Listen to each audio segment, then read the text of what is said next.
All right. Can't get it to start where you want it? But we've all There we sat in the classroom. And I would argue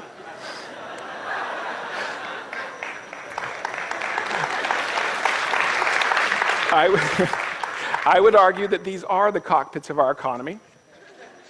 And I think we all know that we have some problems. We're spending more money than ever before, but we're getting worse results. Whether we're talking about declining test scores in math and science, or our dropout crisis, you probably know that we have over 1.2 million dropouts every single year in high school in this country. What you may not know is that at least 4% of those dropouts are known to be intellectually gifted. That means we're losing over 50,000 of our brightest minds every single year. So we know we have a problem. But do we know why? So far, we've been content to blame the students. We blame the teachers. We even blame the parents. But here's the thing. I think back to the Air Force example, and I can't help but wonder,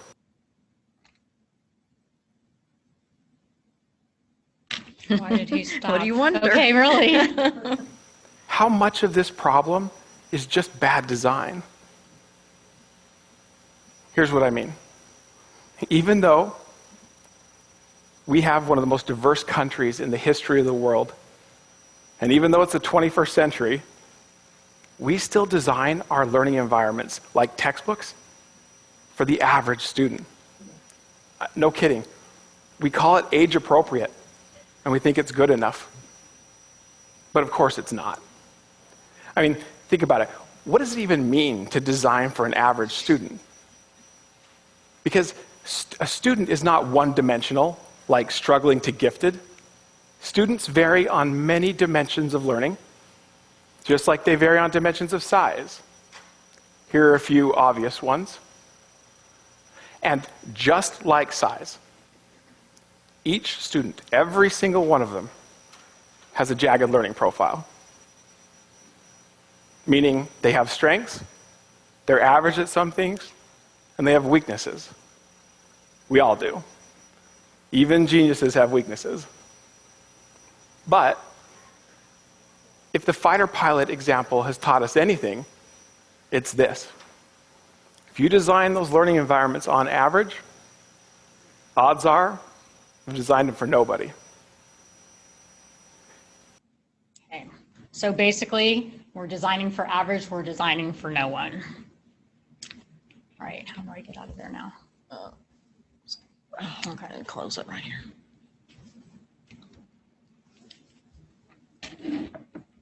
Okay, Todd Rose also has another TED Talk that he does called The End of Average.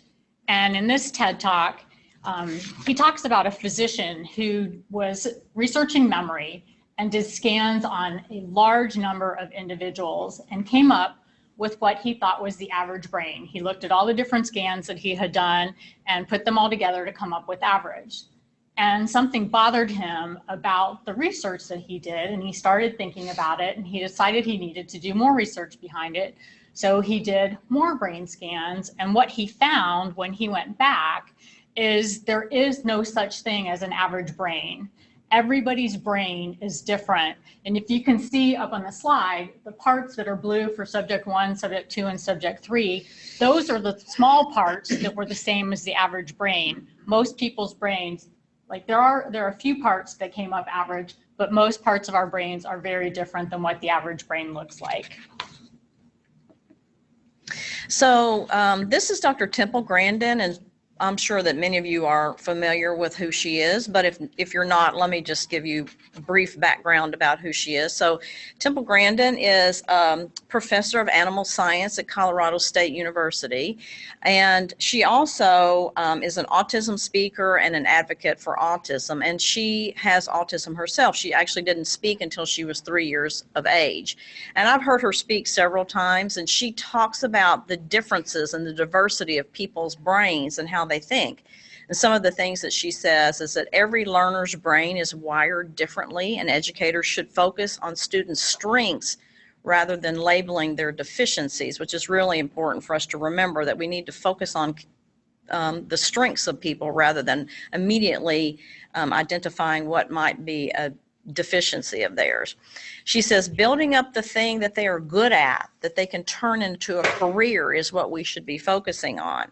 And so she talks about, she's written many books. One of her books is Thinking in Pictures, and she describes how her brain, when she works, she really doesn't think in words like we do. She thinks visually, she thinks in pictures. And so she's done some of these amazing designs for stockyards, and her strength and her area of work is in livestock handling. So she designs stockyards and corrals, and this is one of her designs, which you can see how amazingly intricate it is. And she actually jokes, and she talks about how it takes all kinds of brains to solve all kinds of problems, and about how many of the people who live in Silicon Valley and who work in Silicon Valley, she says, I guarantee you that the majority of those people have high functioning autism because they have this amazing ability to think and solve those kinds of problems.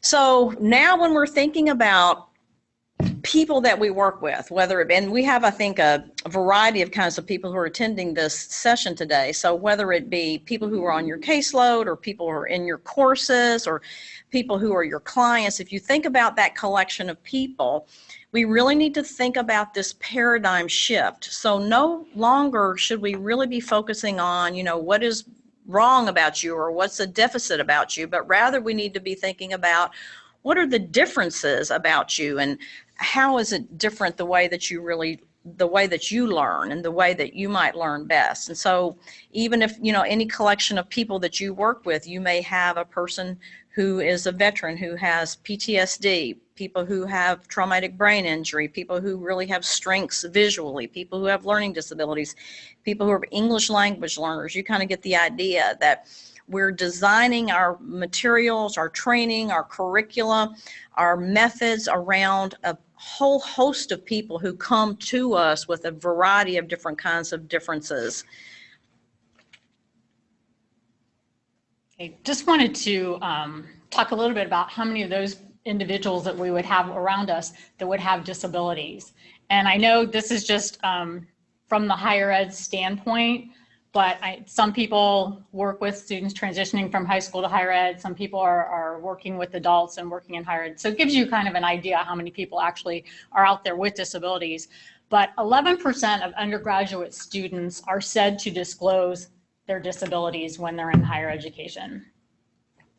More than half, and it's more like 75%, received accommodations in high school. So when you look at that, out of 75% of students are not disclosing that they have a disability once they get to college.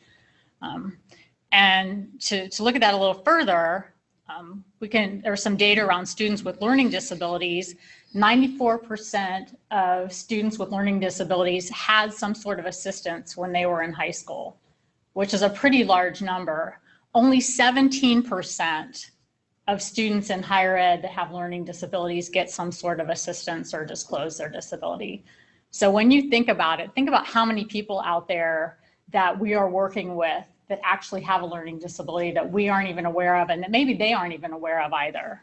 So it's a pretty large number. Yeah, and I have just a perfect example of this. I had a young lady, and it was in one of my classes, and it wasn't until the first writing assignment that we had her turn in that I realized that she really was challenged with writing. I didn't know that, and so I actually had to call her in and say, you know, what's going on here with your writing? And she indicated to me exactly this. She said, when I was in high school, I was in special education classes and I was identified with a disability. And when I got to college, I just really didn't even want to deal with that. I wanted to put all that behind me. And she hadn't let anybody know, or hadn't gone to the Disability Resource Center that we have at the University of Kentucky.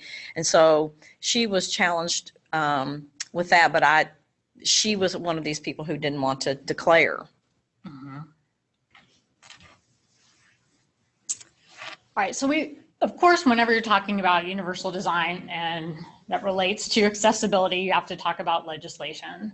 So why is it we are so concerned about all of this? Well, basically because as educators or educational institutions and the entities that receive federal funding or public entities or places of accommodation, we are responsible for creating accessible platforms and materials for individuals with disabilities. And the laws that basically deal with this are the Rehabilitation Act, sections 504 and 508, as well as the Americans with Disabilities Act, titles 2 and 3. But also there's 2 other acts that come into play that we're going to talk a little bit more about with relationship to UDL, and that's the Individuals with Disabilities Education Act, as well as the Higher Education Opportunities Act. And with Section 504 and Title 2 and 3 of the ADA, they basically prohibit discrimination. And the difference between them, or prohibit discrimination on the basis of disability, the difference between them is what type of environments that those laws apply to. So some of them, the first of 504, as those that receive federal funding. The ADA, public places such as public entities, including colleges and universities, regardless of whether or not they receive federal funding. And Title III, public places of accommodation, and that includes private post-secondary institutions.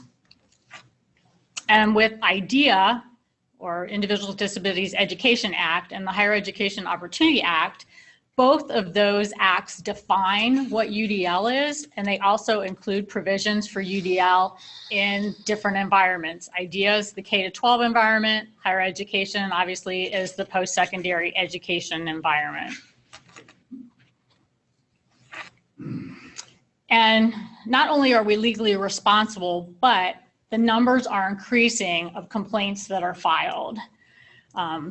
People are being cited for accessibility of digital content, their online delivery systems like learning management systems, and the different technologies that they're using. So all of those things need to be accessible. Individuals that are primarily concerned about this is the civil rights divisions within the U.S. Department of Education, as well as the U.S. Department of Justice. They are also being more and more proactive, especially with as much information that relies on the internet. They can go out there and look and see if your public information is accessible or not. And in a recent lawsuit with Miami University, an individual made a claim that certain things were not accessible in the university, and the Department of Justice actually went in and looked at everything within that university, and the actual suit that was filed was much larger than the original suit that was filed. Do you know the outcomes? Did they make some changes? They had to make some changes. I don't know exactly what all that they did. And the Department of Education, Office of Civil Rights, actually is using this definition for accessibility. It was in the Louisiana text settlement. And the basic thing that you need to be concerned about with this is whatever is provided for individuals without disabilities, there needs to be equivalent opportunity for an individual with a disability.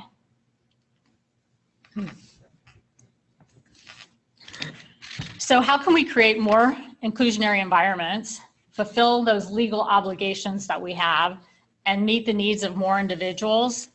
Well, it's what we're here to talk about today, universal design for learning. And we wanted to start with a poll. So if everybody could take out a cell phone, what you need to do is you need to text, and it says Deb Castiglio 941. So it's DEBCASTIGLIO 941. You need to text that to 37607 to join, and then once you have joined, we want you to input one word that you think of when you think of universal design for learning.